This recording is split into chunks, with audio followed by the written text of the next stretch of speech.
تنها نیمه جونه آسمونم روز خونه اشک چشماش مثل بارونه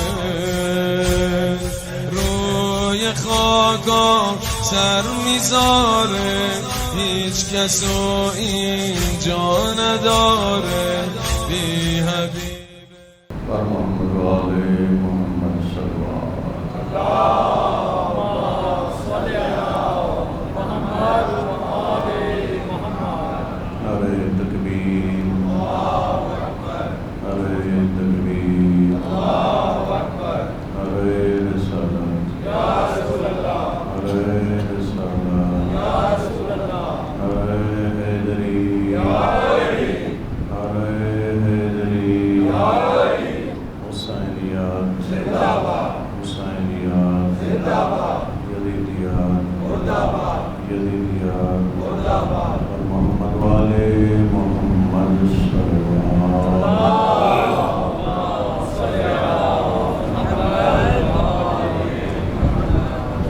دنیا میں معرفت کے ساتھ ان معصوم ائمہ کی زیارت نصیب فرمائے، آخرت میں ان عظیم ہستیوں کی شفاعت سے امکنان کرے، ہمیں چار روزہ زندگی کو آل بیت کی سیرت کو سمجھنے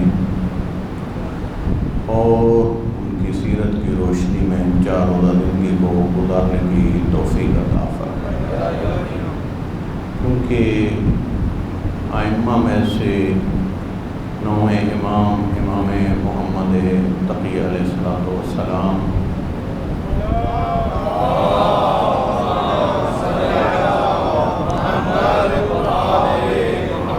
دنیاوی مشکلات کے حل کے حوالے سے ویسے تو آپ کو معلوم ہے ائمہ اہل بیت کی من جملہ ناموں میں سے اور تعارف میں سے ایک ہے ابواب اللہ، اللہ کے ہاں پہنچنے کے دروازوں میں سے ہر ہستی ایک دروازہ ہے،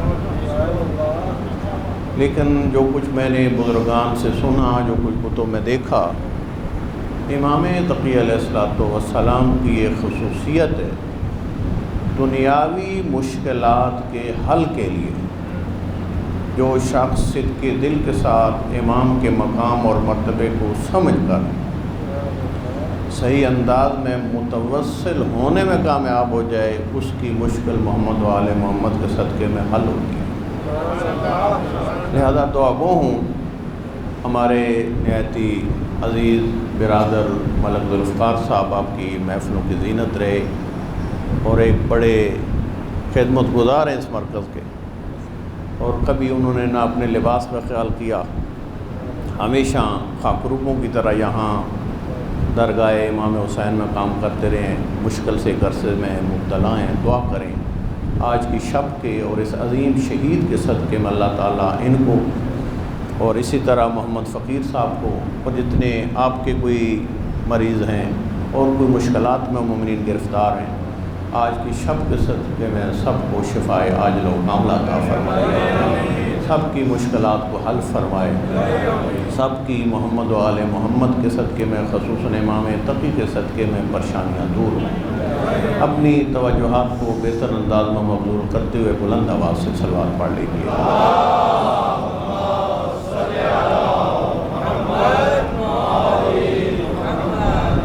میں نے ایک مختصر سے چند جملے نورانی امیر المومنین کے انتخاب کیے ہیں، اور وہ جملے وہ ہیں، کسی نے خط لکھا تھا امیر المومنین کو اور اپنے خاندانی امتیازات کچھ مرقوم کیے۔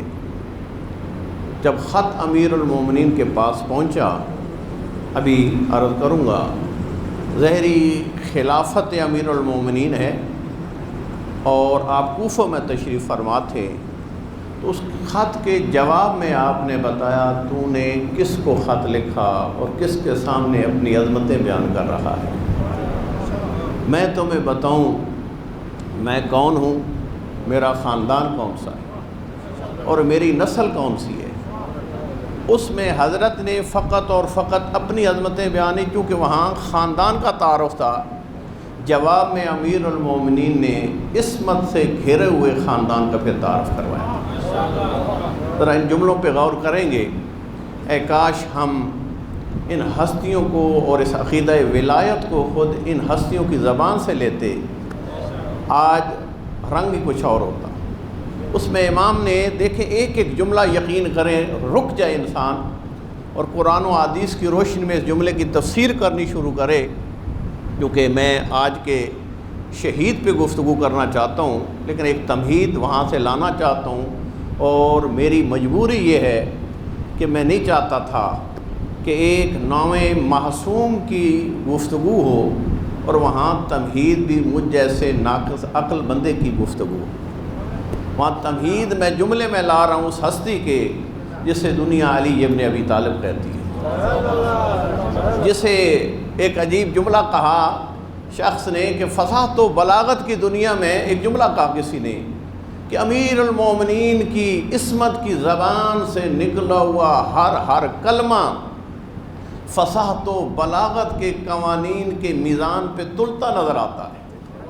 یہ کسی نے امیر المومنین کے کلام کی معرفت میں جملہ کہا، لیکن پلٹ کے اس جملے کے اوپر ایک شخص نے جملہ کہا معرفت امیر المومنین میں ڈوب کر، کہا تم بھی علی کو نہیں سمجھا۔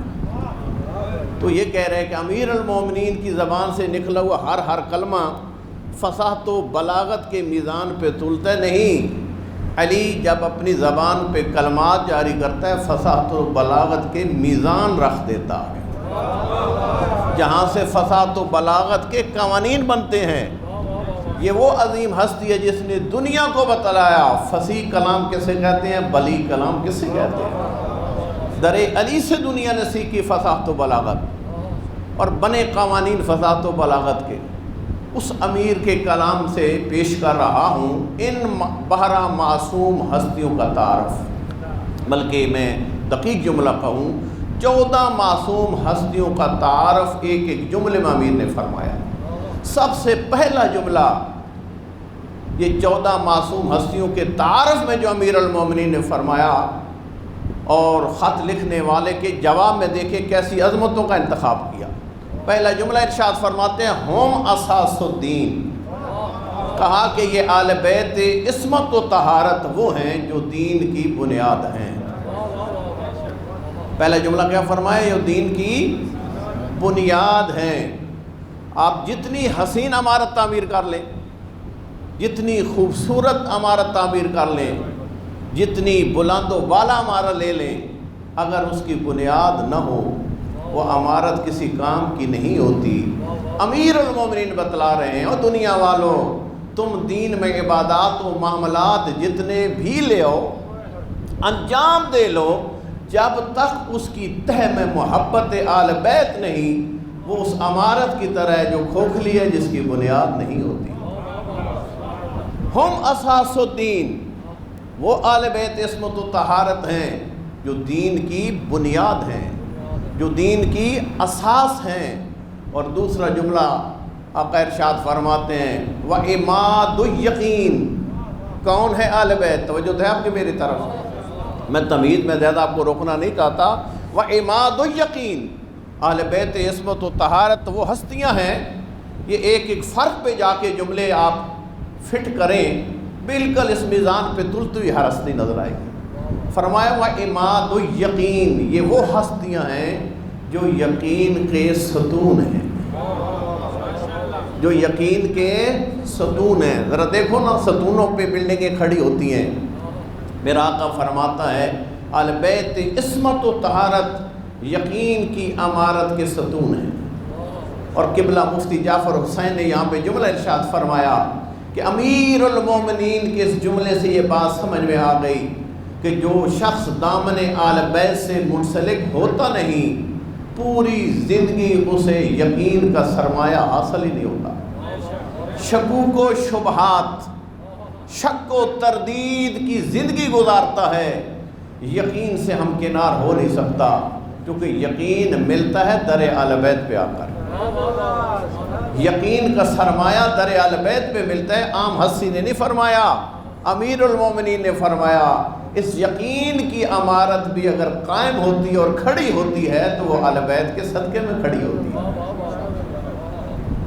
آگے جملہ پھر امیر المومنین نے اہل منبر کے اپنے انداز ہیں جملے کہنے کے، اور امیر المومنین کی زبان پر جب جملہ بیان ہوگا نا تو اسی امیر المومنین اور اہل بیت کے فرمان کی تفسیر ہوگا، جس میں معصوم ہستیاں فرماتے ہیں نحن صراط المستقیم۔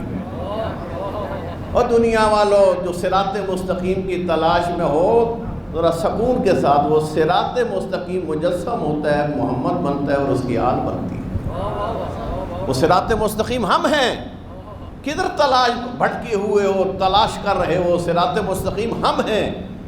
صراط مستقیم کا کیا مطلب ہوتا ہے؟ نہ دائیں نہ بائیں۔ جی ہم غیر معصوم لوگ جتنے بھی عالم ہوں، گفتگو کبھی دائیں چلے جاتی ہے کبھی بائیں چلے جاتی ہے۔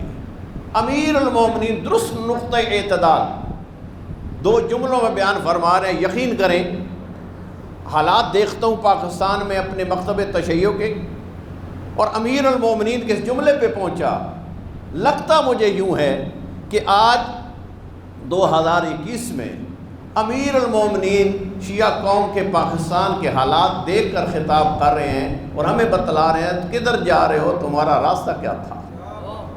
یہ اگلے جملے بھی میں پیش کرتا ہوں، پوری آپ توجہ کریں گے کہ آج جملہ امیر فرما رہے ہیں اور ہمارے حالات دیکھ کے فرما رہے ہیں۔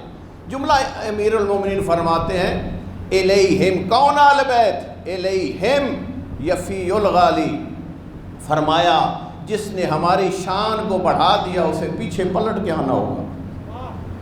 الیہم یفی الغالی، جس نے ہماری شان کو بڑھا دیا اسے پیچھے پلٹ کے آنا ہوگا، ہمیں بندگی کی منزل پہ رکھنا ہوگا۔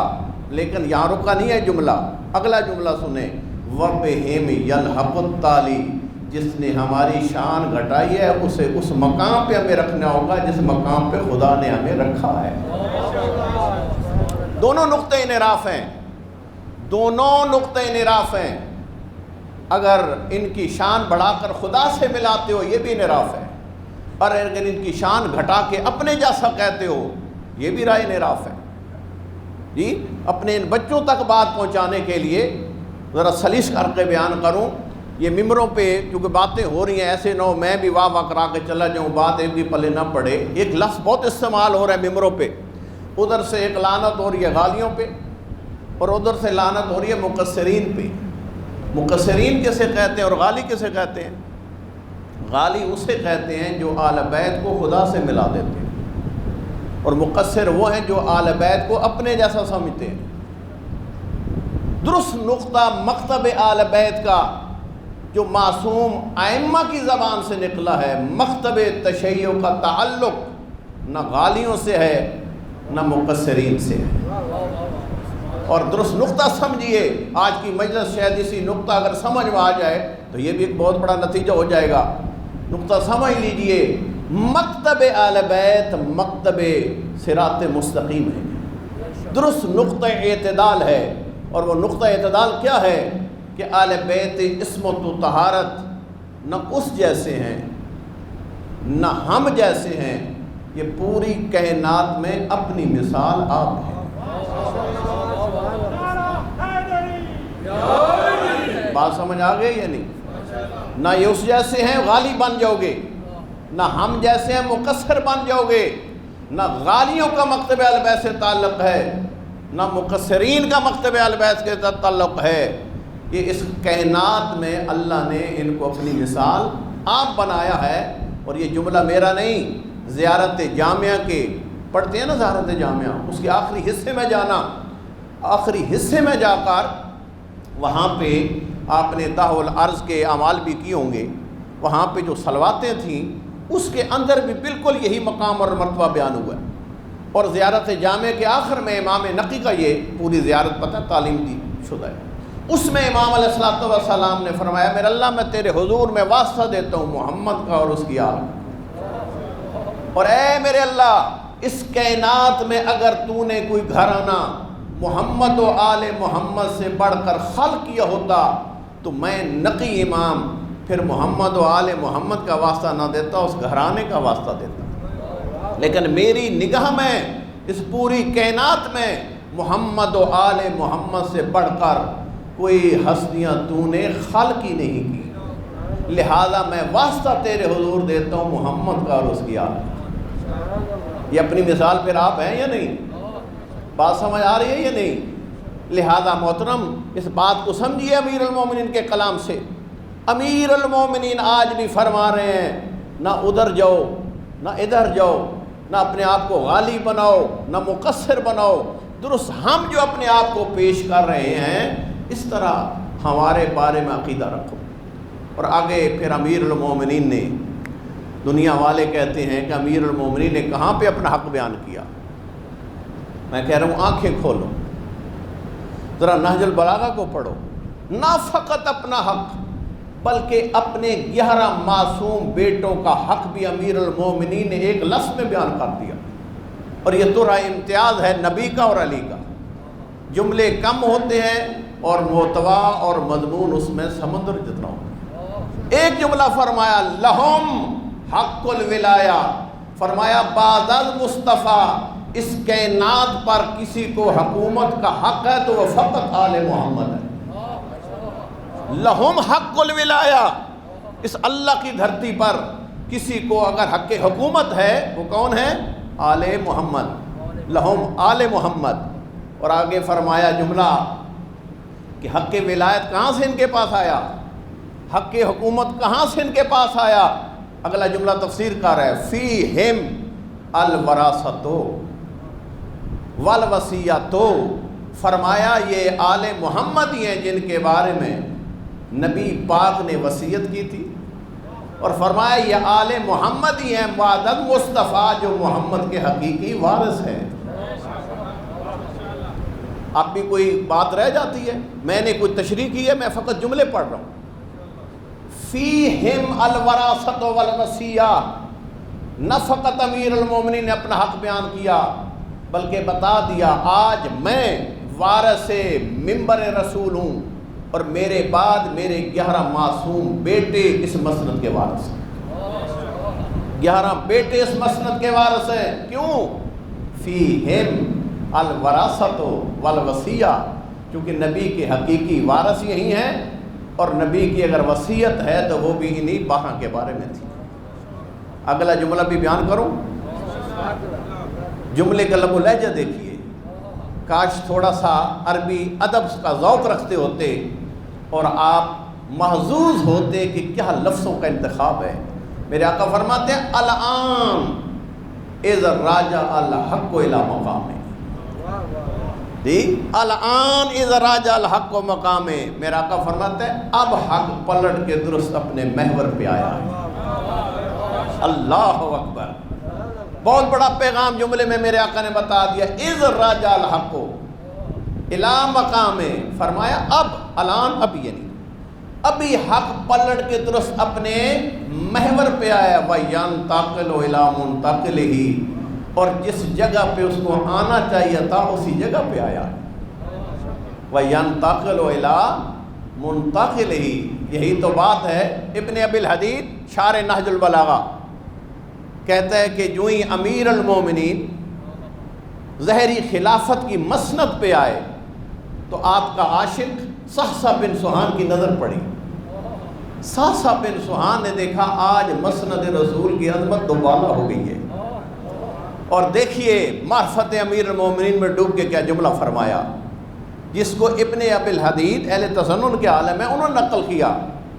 یوں امیر المومنین کو مسند پہ دیکھا، اور مسند کی عظمت جب دیکھی دوبالا ہو گئی امیر المومنین کے بیٹھنے کی وجہ سے، تو کہتے یا ابا الحسن، یا ابا الحسن ان الخلافت ما زینتک وما رفعتک انت الذی رفعتها وزینتها، کہتا اے میرے آقا علی، اے میرے آقا علی، اس مسند خلافت نے تیری عظمتوں میں اضافہ نہیں کیا۔ اللہ اکبر، اس مسند خلافت نے اے میرے آقا علی تیری عظمتوں میں اضافہ نہیں کیا، تو وہ بلند علی ہے۔ جب تو اس مسند پہ بیٹھا، اس مسند کی عظمتوں کو بھی تو نے دوبالا کر دیا۔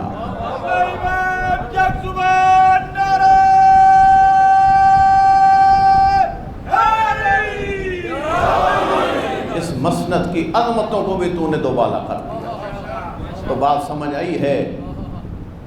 امیر المومنین نے جن ہستیوں کو تعارف کرایا یہ دین کی بنیاد ہیں، یہ یقین کے ستون ہیں، اسی طرف غالیوں کو پلٹ کے آنا ہوگا، مقصرین کو درست اپنی جگہ پہ آنا ہوگا، اور انہی کو حق حکومت ہے، انہی کے بارے میں وراثت اور انہی کے بارے میں وصیت مصطفیٰ ہے۔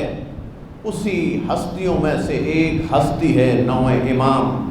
میں یہاں پہ تقدیر و تشکر نہ کہوں تو یہ بھی زیادتی ہوگی کہ میں امام صادق ٹرسٹ کی انتظامیہ کا شکریہ ادا کرتا ہوں کہ ان ائمہ کا اتنا کم ذکر ہوا، ممبروں پہ اتنا کم ذکر ہوا کہ حتیٰ نجف اشرف کے اندر ایک بزرگ میرے مرجع استاد فرما رہے تھے کہ ہم نے اتنا ظلم کیا ذکر نہ کر کے ان معصوم ہستیوں کا، یعنی امام تقی کا، امام نقی کا، امام حسن عسکری کا، کہ کچھ لوگ ایک مرجع وقت کے پاس آئے، عدم ذکر کی وجہ سے دیکھیں کس طرح شخصیات مجہول ہو جاتی ہیں۔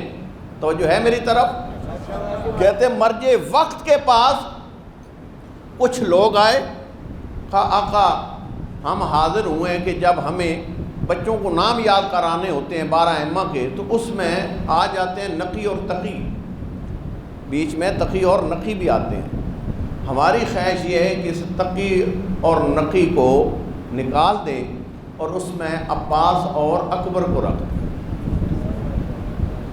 اور مرجع وقت رو پڑا، رو کے کہا کہ تم عوام کا قصور نہیں، یہ ہم اہل علم کا قصور ہے، ان مظلوم ائمہ کا ہم نے ذکر نہیں کیا۔ تم یہ سمجھے کہ فقط ہم نے 12 کا عدد پورا کرنے کے لیے تقی اور نقی رکھا ہے، ورنہ یہ اتنی عظمتوں والے نہیں تھے۔ حضرت عباس اور علی اکبر بڑی عظمت والے۔ اس لیے میں نے شکریہ ادا کیا ہے اس ٹرسٹ کا کہ واقعاً ان کی ولادتیں مناتے ہو، شہادتیں مناتے ہو، قوم کو معرفت ہو رہی ہے کہ اپنے دور میں جن عظمتوں کے حامل تھے امیر المومنین، ہر دور کا امام معصوم انہی عظمتوں کا حامل تھا۔ اور یقیناً امام تقی علیہ السلام، ابھی میں آپ کے سامنے چند عظمتیں بیان ضرور کروں گا اور سیرت بھی بیان کرنی ضروری ہے، لیکن چونکہ ان ہستیوں کا ذکر نہیں ہوا تاکہ پتہ چلے یہ ہستیاں عام ہستیاں نہیں ہیں۔ نہج البلاغہ امیر المومنین فرماتا ہے لا یقاس بآل محمد احد من هذه الامہ۔ میرا آقا فرماتا ہے کہ آل محمد کی کسی فرد کے ساتھ امت کی کسی فرد کا مقایسہ اور موازنہ نہیں ہو سکتا، کیونکہ آل محمد اور ہیں اور یہ امت اور ہے۔ اور ایک نہج البلاغہ کے جملے کی روشنی میں کہنا چاہوں اپنی خطابت کے بغیر تو یوں کہوں گا، آل محمد وہ ہیں جو بغیر واسطے سے خدا سے نعمتیں لیتے ہیں، اور پوری امت آل محمد سے ہٹ کر وہ ہے جو محمد و آل محمد کے صدقے میں نعمتیں لیتی ہے۔ یہ وہ عظیم ہستیاں ہیں۔ نہج البلاغہ میں امیر المومنین اس مقام اور مرتبے کو بیان کیا ہے، اور انہیں عظیم ہستیوں میں سے ایک ہستی ہے آپ کے اور میرے نوع امام کی، اور چند خصوصیات ہیں میرے اس آقا کی۔ سب سے کم سنی کے عالم میں جو منصب ظاہری منصب امامت پہ آ گئے وہ امام تقی علیہ السلام، 8 یا 9 سال کا سن۔ جب آپ کے والد گرامی کی شہادت ہوئی امام رضا کی کتنا سن تھا؟ 8 یا 9 سال۔ اور امام تقی امامت کے ظاہری منصب پر فائد ہو گئے، جس کے بارے میں امام رضا نے دیکھا لوگ کل سوال کریں گے کہ اتنا کم سن بچہ منصب امامت پہ فائز ہو جاتا ہے، تو آپ نے ارشاد فرمایا ابنی مثلو موسیٰ ابن عمران و مثلو عیسیٰ ابن مریم۔ فرمایا جس طرح سلسلہ نبوت میں عیسیٰ ہے اس طرح سلسلہ امامت میں میرا بیٹا یہ امام محمد تقی ہے۔ چند دنوں کا بچہ اگر اپنی نبوت کا اعلان کرتا ہے اور اپنی ماں کی پاک دامنی کا گواہ بن سکتا ہے تو کیا 9 سال کا بچہ منصب امامت پہ فائز نہیں ہو سکتا؟ نہیں ہو سکتا۔ اور سنو، یہ عام ہستیاں نہیں ہیں۔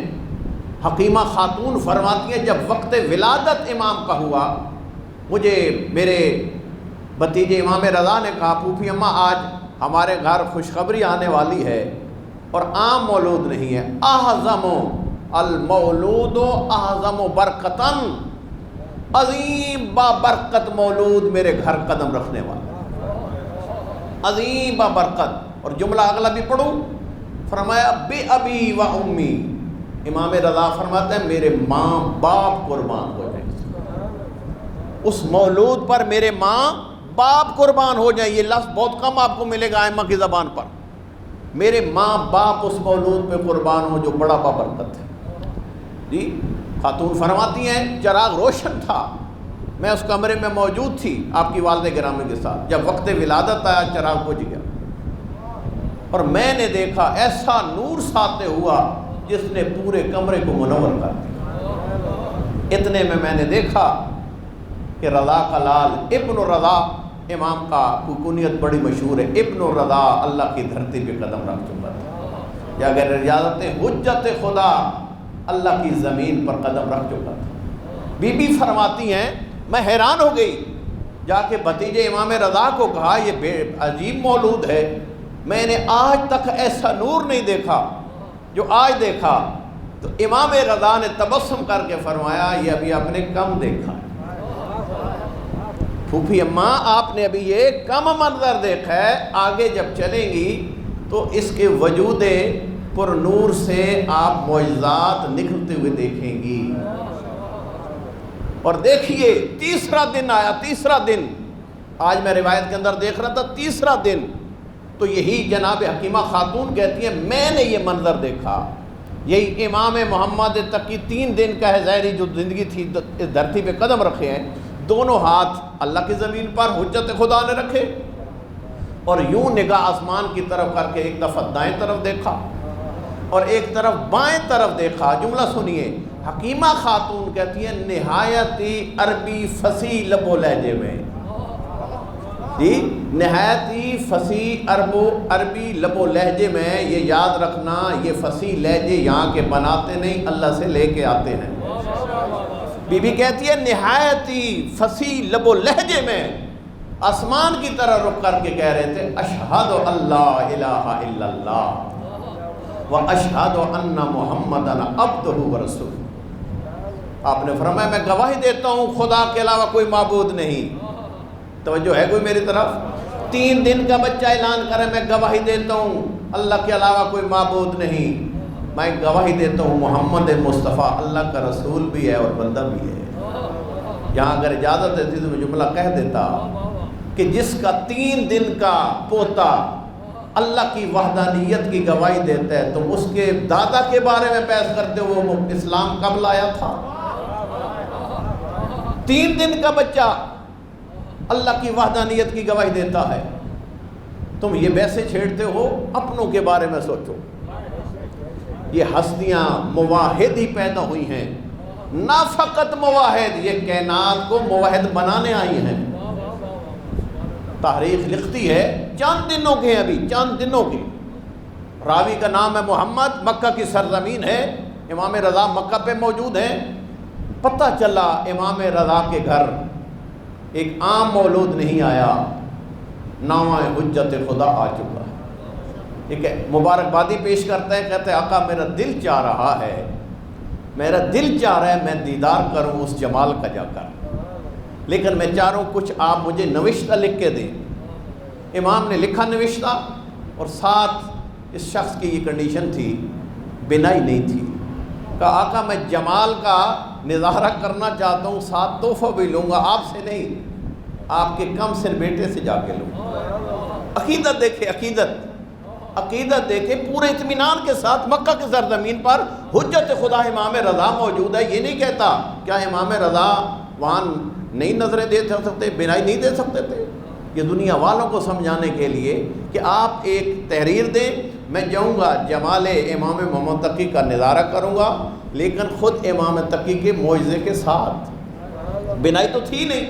کہتے ہیں میں آیا، آ کے دقل باب دیا، غلام آیا، اور میں نے کہا جی کہ مجھے معلوم ہوا ہے کہ امام رضا کے گھر بیٹا آ چکا ہے، میں ان کے والد گرامی کا خط لے کے آیا ہوں، ذرا اپنے ہاتھوں پہ اٹھا کے لائیں، میں دیدار کرنا چاہتا ہوں۔ لے کے آیا، کہتا ہے کہ غلام کے ہاتھوں پہ تھے، کم سے چند دنوں کے امام، چند دنوں کے امام غلام کے ہاتھوں پہ ہیں۔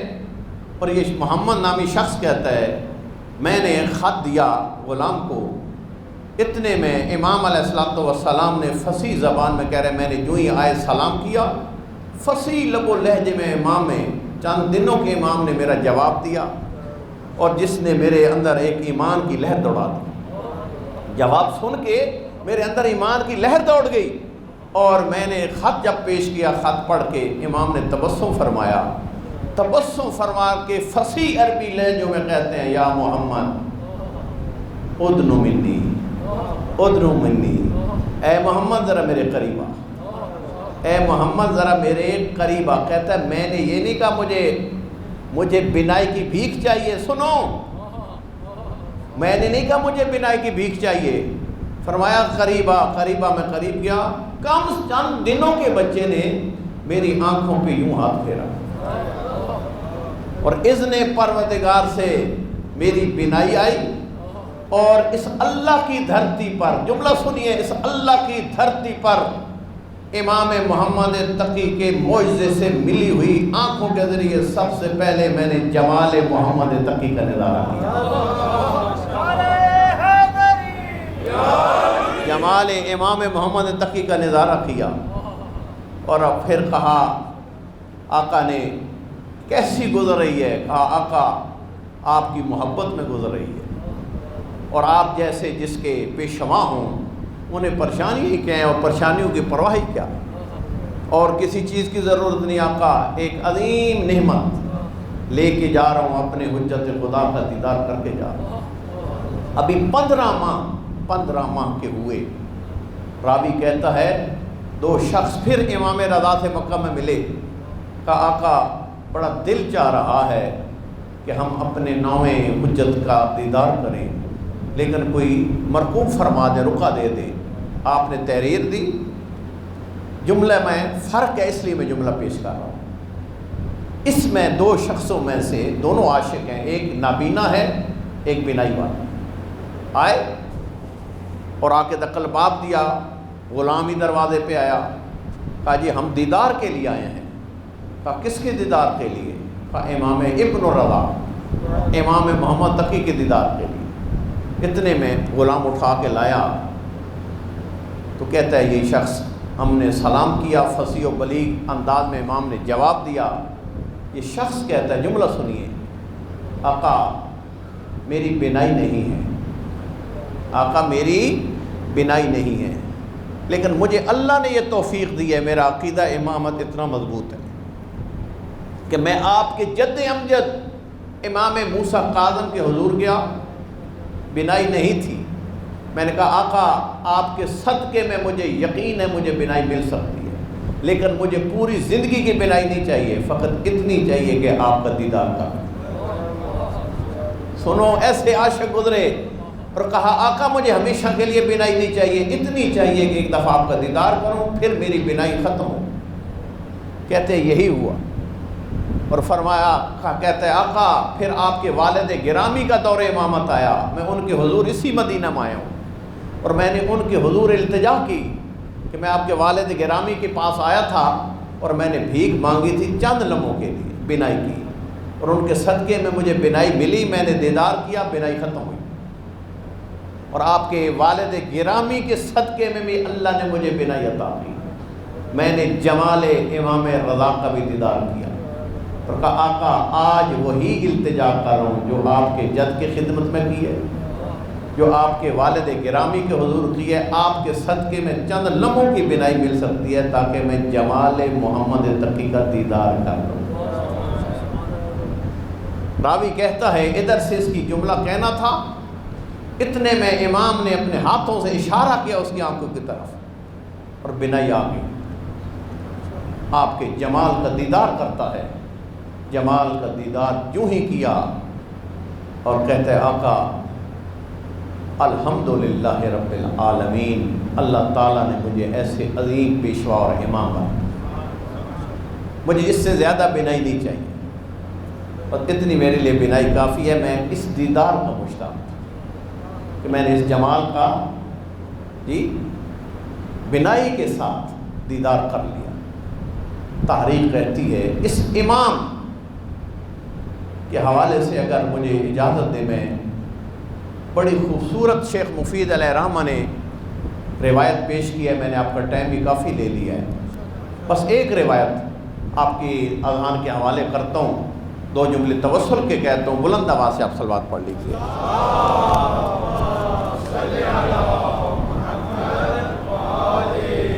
آپ کو یہ تو معلوم ہے شاہ عبد العظیم حسنی ایک عظیم کردار ہے، تہران شہر رے میں مدفون ہے، غیر معصوم ہے، لیکن معصوم نے فرمایا جس نے شاہ عبد العظیم حسنی کا معرفت کے ساتھ دیدار کیا، اللہ تعالیٰ اسے امام حسین کی زیارت کا اجر نصیب کرے۔ غیر معصوم ہو کے لوگ کہاں پہنچے؟ کوئی آپ کے لیے اور میرے لیے درس ہے یا نہیں؟ غیر معصوم ہو کے کہاں پہنچ گئے لوگ؟ یہ معرفت کی باتیں ہیں، معرفت کی باتیں۔ 2 اماموں کے یہ صحابی ہیں، امام نقی اور امام تقی۔ یہ جملے اختصاص سے شیخ مفید سے میں آپ کے سامنے ایک روایت ضرور پیش کروں گا۔ خطاب امام تقی نے شاہ عبد العظیم حسنی کو کیا، لیکن رہتی دنیا تک آل بیت کے ماننے والوں کے لیے ایک پیغام چھوڑا۔ یہ تو معلوم ہے نا آپ کو، خطاب کبھی کمیل کو ہوتا ہے، کبھی ابو ذر کو ہوتا ہے، لیکن رہتی دنیا تک علی اور اولاد علی کے ماننے والوں کو بھی پیغام ہوتا ہے یا نہیں؟ یہ اسی طرح خطاب شاہ عبد العظیم حسنی کو ہے۔ جتنے ہم بیٹھے ہیں نا، میں ہوں، آپ ہیں، آن لائن جو لوگ سن رہے ہیں، جتنے اس 2021 کے مومنین ہیں، تا روز قیامت ان کے لیے خطاب موجود ہے۔ آپ نے ارشاد فرمایا یا عبد العظیم ابلغ انی اولیائی سلام، کہا اے شاہ عبد العظیم حسنی میرے شیعوں تک میرا سلام پہنچا دو، میرے شیعوں تک میرا سلام پہنچا دینا۔ وَقُلْ لَهُمْ، اے عبد العظیم حسنی پھر میری طرف سے ان کو کہہ دینا، ذرا جملوں پہ غور کیجئے گا، اللہ یجعلوا للشیطان علی انفسہم سبیلا۔ سب سے پہلی بات، تم اگر ہو نہ ہودار محمد و آل محمد، کبھی بھی اپنے نفسوں پر شیطان کو مسلط نہ ہو۔ یہ آج کے شہید کا پیغام، اپنے نفسوں پہ کبھی بھی شیطان کو مسلط نہ ہونے دینا، اس لیے کہ تم علی والے ہو۔ علی کا راستہ شیطان کے مقابل کا راستہ ہے، شیطان کی سرزنش کا راستہ ہے، شیطانی قوتوں کو کچلنے کا راستہ ہے، لہذا علی والے بنو، مرد بنو مرد، اور مرد وہ ہوتا ہے جو اپنے آقا مولا کی مانتا ہے، مولا کے راستے پہ چل کے شیطان کو کبھی راستہ نہ دینا تمہارے اوپر مسلط ہو۔ بات واضح ہے؟ اگلا جملہ سنو، وَمُرْهُمْ بِالصِّدْقِ فِي الْحَدِيثِ، اور میری طرف سے ان کو یہ حکم دے جب بھی بولنا سچ بولنا، جب بھی بولنا سچ بولنا، اس لیے کہ تم سچے کے ماننے والے ہو۔ جب سچوں کو ماننے والے ہو تو پھر سچ بولو، ولو اپنا نقصان کیوں نہ۔ وَأَدَاءِ الْأَمَانَةِ، اور انہیں کہہ دینا ولو ہمارا دشمن بھی تمہارے پاس امانت رکھے اس میں خیانت نہ کرنا۔ وَمُرْهُمْ بِالسُّكُوتِ وَتَرْكِ الْجَدَالِ فِي مَا لَا يَعْنِيهِمْ، اور ان کو کہہ دینا کہ گفتگو چھڑ جائے نا، جب دیکھو کہ لا یعنی باتیں اس میں کوئی فائدہ نہیں تو فوراً خاموشی اختیار کر لیں۔ ایسے خواہ مخواہ ان باتوں میں اچھل کر دائیں بائیں کی بت مارنا، خاموشی، اس لیے کہ نہج البلاغہ میں امیر المومنین نے فرمایا الصمت عبادہ، خاموشی عبادت ہے، لا یعنی باتیں کرنے سے خاموش رہنا عبادت ہے۔ وَإِقْبَالِ بَعْضِهِمْ عَلَى بَعْضٍ، فرمایا ہمیشہ اپنے رشتہ داروں سے تعلق جوڑ کے رکھنا۔ والمزاورہ، تم علی والے ہو نا، ہمیشہ ایک دوسرے کے پاس آنا جانا رکھنا، آمد و رفت رکھنا، ایک دوسرے کی زیارت کرنا۔ ایسے نہ ہو کہ دنیا میں گم ہو جاؤ اور اس فریضے سے دور ہو جاؤ۔ کیوں؟ میرے آقا فَإِنَّ ذَلِكَ قُرْبَةٌ إِلَيَّ، فرمایا یہ چیزیں میں تمہیں بتا رہا ہوں نا، یہ ہم محمد و آل محمد کے تمہیں قریب کر دیں گی۔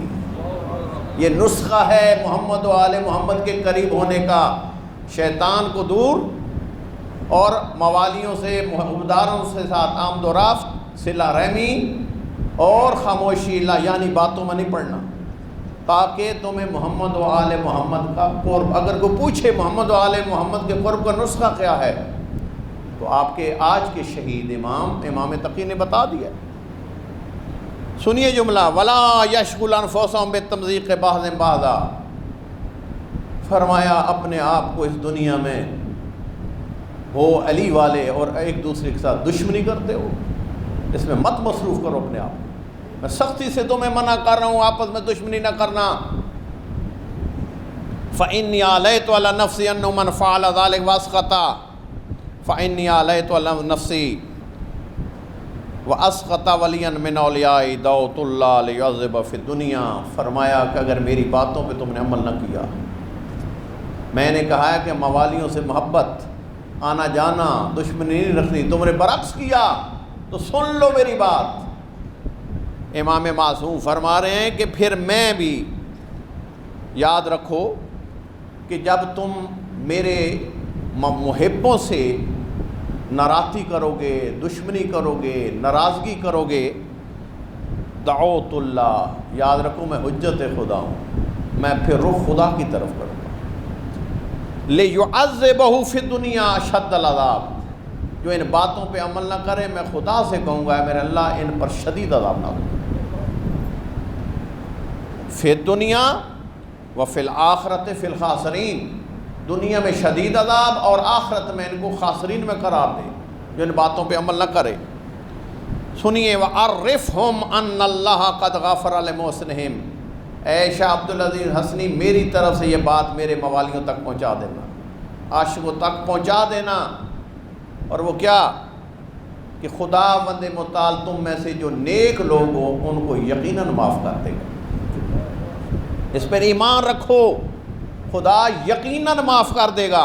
وَتَجَاوَزَ عَنْ مَسِيئَاتِهِمْ، اور خدا ان کی گناہوں سے درگزر یقیناً کرے گا۔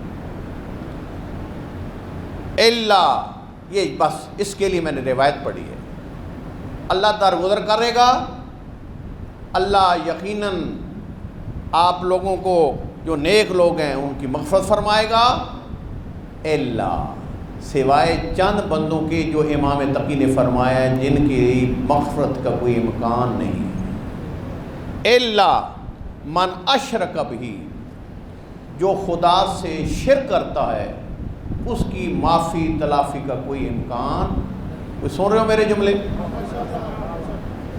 امام نے فرمایا جو شرک کرتا ہے اور نہ فقط خود شرک کرتا ہے، لوگوں کو شرک میں ڈالتا ہے، فرمایا اس کی معافی تلافی کا کوئی امکان، یہ میں کہہ رہا ہوں یا امام تقی؟ شاہ عبدالعظیم حسنی کے ذریعے ہم تک یہ بات پہنچا رہے ہیں۔ پہلا شخص جس کی مغفرت کا امکان نہیں وہ کون ہے؟ جو خود شرک کرتا ہے، دوسروں کو شرک کی طرف لے جاتا ہے۔ اور آگے سنیں، او آذ ولیا من اولیائی، اللہ اکبر، کہاں شرک، ان شرک لظلم عظیم، قرآن نے کہا، ساتھ نگاہ امام محمد تقی میں دوسرا جرم دیکھیے، آذ ولیا من اولیائی، اور جو شخص ہمارے حبداروں میں سے کسی حبدار کی اذیت کرتا ہے اس کی بھی معافی کی کوئی امکان نہیں۔ مقام محب اہل بیت سمجھ آیا؟ جو ہمارے حبداروں میں سے کسی کی اذیت کرتا ہے اس کی بھی معافی تلافی کا کوئی امکان نہیں ہے۔ تیسرا، او ازمر لہ سوءً، یا ظاہراً تو نہیں کہا اذیت لیکن دل میں ہمارے حبداروں سے کینہ اور بغض رکھتا ہے، فرمایا یہ 3 ایسے فرد ہیں، نمبر 1 جو شرک کرتا ہے، نمبر 2 جو آل بیت کے حبداروں کو اذیت، کوئی پریشان تو نہیں ہو گیا آپ لوگ، جو آل بیت کے حبداروں کو اذیت پہنچاتا ہے، نمبر 3 جو دل میں آل بیت کے حبداروں سے کینہ اور بغض رکھتا ہے۔ امام تقی فرما رہے ہیں ان کی مغفرت کا کوئی امکان ہے۔ کوئی حل پھر ہے یا نہیں؟ کوئی رائے حل ہے یا نہیں؟ امام نے بتایا ہے فَإِنَّ اللَّهَ لَا يَغْفِرُ لَهُ، ایسے افراد کو خدا معاف نہیں کرے گا۔ راستہ کیا ہے؟ حَتَّى يَرْجِعَ عَنْهُ، یہاں تک کہ اپنی ان باتوں سے واپس آ جائے۔ شرک یہ ہے خدا کے حضور میں توبہ طیب کرے اور اس شرک سے باز آئے، حبداروں سے کوئی اذیت پہنچائی ہے توبہ طیب کرے، ان کو راضی کرے، اور اگر دل میں کسی حبدار آل بیت کا کینہ رکھتا ہے تو اپنے دل سے کینے کو نکالے۔ اگر یہ کر دیا اس نے فَإِنْ رَجَعَ فَبِهَا، اگر پلٹ آیا ان چیزوں سے تو پھر راہ نجات مل جائے گا۔ وَإِلَّا سن لیجئے، اگر نہیں ڈٹا ہوا ہے، ملک ہے اپنی ملکائی پہ ڈٹ گیا، بلوچ ہے اپنی بلوچی پہ، سیدوں کو تو کیا کہنے جی۔ تو اگر ایسی کنڈیشن ہے اور اپنے رویے پہ سوچ و بچار نہیں کرتا تو سن لیجئے، میرا آقا فرماتا ہے نوزیا روح الایمان عن قلبہ، میں حجت خدا تمہارا 9واں امام کہہ رہا ہوں، اس کے قلب سے اللہ ایمان کی روح کو نکالے گا۔ کھوکھلا جسم جس میں کوئی روح نہیں ہے، روح ایمان نکل جائے گی، اور روح ایمان جب نکل جائے گی، اگلا جملہ سنیے، روح ایمان کے ساتھ ولایت کا کتنا گہرا تعلق ہے۔ وَخَارَجَ عَنْ وِلَایَتِي، جس کے اندر سے روح ایمان نکل جاتی ہے وہ ہماری ولایت سے بھی پھر خارج ہو جاتا ہے۔ کوئی بات سمجھ آئی ہے؟ وَخَارَجَ عَنْ وِلَایَتِي وَلَمْ يَكُنْ لَهُ نَصِيبٌ فِي وِلَایَتِنَا، اس کو ذرہ برابر ہماری ولایت کا حصہ نصیب نہیں ہوگا۔ وَأَعُوذُ بِاللَّهِ مِنْ ذَلِكَ، یہ میں نہیں، امام محمد تقی کہہ رہے ہیں میں پناہ مانگتا ہوں خدا سے کہ میرا کوئی مومن، میرا حبدار، میرا نام لیوا ان میں سے کسی چیز میں مبتلا ہو۔ دعا گو کہ خداوند متعال ہمیں ان 3 جرموں سے اپنے آپ کو بچانے کی توفیق عطا فرمائے، کیونکہ وقت کے دامن میں گنجائش نہیں۔ کچھ واقعات توسل کے دیکھ کے آیا تھا کہ کس طرح لوگوں نے کن کن حالات میں اس امام سے سنگین حالات میں توسل کیا، اور امام نے پھر کتنی خوبصورتی کے ساتھ ان کو نجات دی۔ بڑے بڑے عظیم واقعات لکھے گئے، اور توجہ تھوڑی سی کریں، 2 جملے توسل کے کہتا ہوں۔ یوں تو اللہ کا دین بچانے کے بڑے بڑے خاندانوں نے دعوے کیے، لیکن رب اکبر کی قسم اللہ کا دین بچانے پہ جتنا علی و بطول کا خرچ ہوا، پڑھے تاریخ، امیر المومنین کے سر اقدس پہ ضربت لگی تو اللہ کا دین بچانے کے لیے، سیدہ بطول کا پہلو زخمی ہوا اللہ کا دین بچانے کے لیے۔ حتیٰ میں مقتل میں دیکھ رہا تھا، امام تقی کم سنی تھی نا، کم سنی، ذرا توجہ کیجئے، میں تھوڑا سی آپ کی توجہ دلانا، کم سنی تھی، اور یوں بیٹھے ہیں امام تقی۔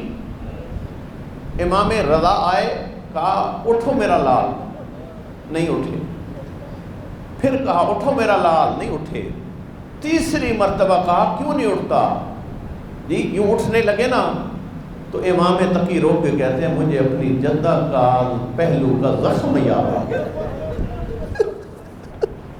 مجھے اپنی جدہ کا پہلو کا زخم یاد آ گیا بابا۔ جب میں اٹھنے لگا نا تو میں نے دیکھا میری پہلو شکستہ دادی اٹھتی کس طرح ہوگی، وہ وقت مجھے یاد آ گیا، اس لیے میں گریہ کر رہا ہوں۔ واقعاً یہ عجیب درد تھے، سیدہ بطول کا زخم کھانا کوئی عام چیز نہیں تھی عزادارو، ہر دور کے امام نے زخم کو یاد کر کے گریہ کیا، اور کم سنی کے عالم تیرے اور میرے اس امام تقی نے گریہ کیا۔ حسن مجتبیٰ نے زہر کا پیالہ پیا اللہ کا دین بچانے کے لیے، حسین زیر خنجر جفا گئے تو اللہ کا دین بچانے کے لیے امام موسیٰ کاظم مسلسل زندانوں میں رہے تو اللہ کا دین بچانے کے لیے، امام رضا نے مدینہ چھوڑا، وطن سے دور موت آئی تو اللہ کا دین بچانے کے لیے، اور آج کے شہید امام تقی نے سامارا میں جام شہادت نوش کیا تو اللہ کا دین بچانے کے لیے اتنا دو مظلوم اماموں کا ذکر ملتا ہے۔ ایک ہے بطول کا مظلوم بیٹا حسن مجتبیٰ، اور ایک ہے رضا کا بیٹا امام محمد تقی عزادارو جو اپنے گھر میں مظلوم ہے۔ جی امام حسن مجتبیٰ کو بھی اس کی زوجہ نے زہر دیا، اور امام تقی کو بھی ان کی زوجہ ملونہ ام فضل نے زہر دیا۔ آپ کو معلوم ہے گھروں میں آپ ذرا توجہ کریں، انسان کی آخری ڈھارس زوجہ ہوتی ہے، جی ہر دکھ سکھ کی شریک زوجہ ہوتی ہے۔ اتنا مقتل کا جملہ ہے، اس کمینی مزدور نے زہر میں انگور میں زہر ملا کے امام کو زہر دیا، ساتھ نہ کوئی بہنوں کا ساتھ تھا، ساتھ نہ بھائیوں کا ساتھ تھا۔ اتنا میں نے مقتل میں جملہ دیکھا کہ جب زہر نے اثر کرنا شروع کیا تو مسموم انسان کی فطرت ہے، اسے پیاس لگتی ہے، وہ پانی مانگتا ہے۔ جب امام تقی تڑپ تڑپ کے کہتے تھے نا الماء الماء، پانی پانی، یہ کمینی عورت اور عورتوں کو بلا کے کہتی ہے تم تالیاں بجاؤ، تم آوازیں نکالو کہ کوئی بھی رضا کے بیٹے کی آواز نہ سن سکے، کوئی اس کو پانی نہ پہنچا سکے تاکہ تڑپ تڑپ کے مر جائے غربت کے عالم میں۔ میں کہوں گا امام تقی تجھے عالم غربت میں زہر ملی اور تڑپ تڑپ کے پانی مانگتے رہے، آپ کو پانی نہ ملا۔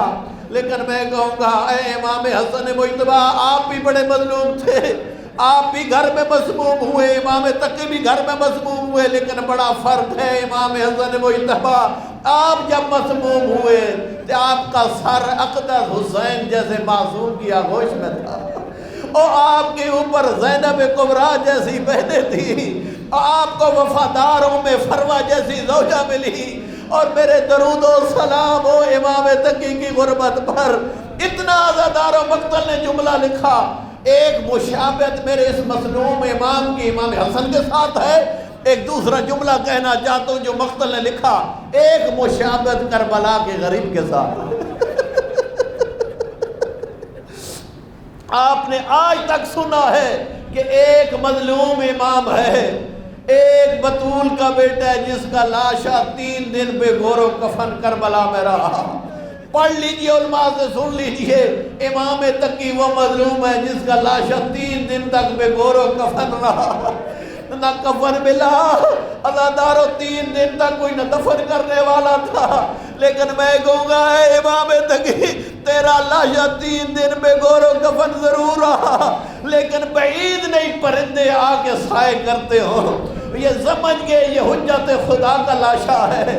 لیکن میرے درود و سلام و کربلا کے غریب حسین پر میں کہوں گا امام تقی تیرا کوئی بیٹا ساتھ نہ تھا، اور تیری کوئی بہن بھی تیری لاش پہ نہ آ سکی، لیکن کہوں گا ہائے زینب تیری اپنی قسمت، ایک بھائی کی لاش پہ آئی تو تو نے جگر کے ٹکڑے دیکھے، جب دوسرے بھائی کی لاش پہ آئی، او علی کی بیٹی تیرا ارادہ ہوا ہوگا بھائی کی پیشانی کو چومے، لیکن تجھے بھائی کا سر نہ ملا۔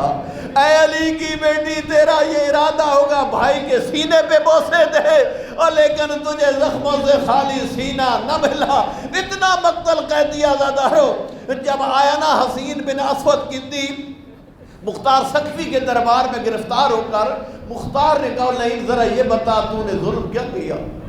مختار سقفی کو حسین بن اسود کندی کہتا ہے اے مختار تو عاشق اہل بیت ہے، تو مار دے میں مر جاتا ہوں، میرا ظلم تو نہ سن سکے گا۔ کہا نہیں میں نے کربلا پہنچانی ہے انداسیوں تک، ضرور بتا تو نے کیا ظلم کیا۔ کہتا ہے ذرا سینہ تھام، کہتا ہے 11 محرم تھی، جب طبل بجے قافلے کو چلاؤ ساری بیویاں آ گئیں، لیکن ایک بیٹی باپ سے جدا نہ ہوئی، ایک بہن بھائی سے جدا نہ ہوئی۔ اتنے عمر ساتھ کہتا ہے اینا اینا شبر، شبر کہاں ہے جو آ کے بہن کو اور بیٹی کو جدا کرے؟ شبر کہتا ہے میں نے بڑا کل ظلم کیا، اب میرے اندر حوصلہ نہیں۔ کہتے فوراً میرے ذہن میں بات آئی کل دربار میں انعام تقسیم ہو گئے، میں نے کارنامہ کیا نہیں، تو کیوں نہ میں بہترین موقع کارنامہ انجام دوں. مختار کہتے ہیں پھر بتا تو نے کیا کیا؟ کہتے ہیں مختار ذرا سنبھل میں بتاتا ہوں میں نے کیا کیا. میں نے ایک تازیانہ لیا. لیکن کہتے ہیں میں نے ایک تازیانہ لیا. میں بڑا اس مقام کی طرف جہاں بہن محبت کا امتحان دے رہی تھی، جہاں بیٹی اپنے باپ کے ساتھ محبت کا امتحان دے رہی تھی. کہتے ہیں میں آیا، میں اشارے میں جملہ کہہ سکتا ہوں. کہتے ہیں میں نے آ کر دختر رسول کی پشت پر اجر رسالت کی سطریں لکھنی شروع کی. اتنے میں مختار غش کر کے گرا، اتنے میں مختار کو پانی پلایا گیا. میں کہوں گا مختار خوش قسمت ہے، تو کوفے میں سن کر غش کر کے گر رہا ہے. ذرا یہ بتا کیا حال ہوگا سید سجاد کا جو یہ منظر دیکھ رہا تھا. اتنے میں مختار نے ایک سوال کیا، اور نہیں ذرا یہ بتا کیا تیرے ظلم سے تنگ آ کر علی کی بیٹی نے بھائی کی لاش چھوڑ دی یا کوئی اور وجہ تھی؟ کہتے نہیں، میں ظلم کرتا جاتا تھا، زینب گرتی جاتی تھی. میں ظلم کرتا جاتا تھا، زینب گرتی جاتی تھی. کہتا ہے پھر بھائی کی لاش کب چھوڑی؟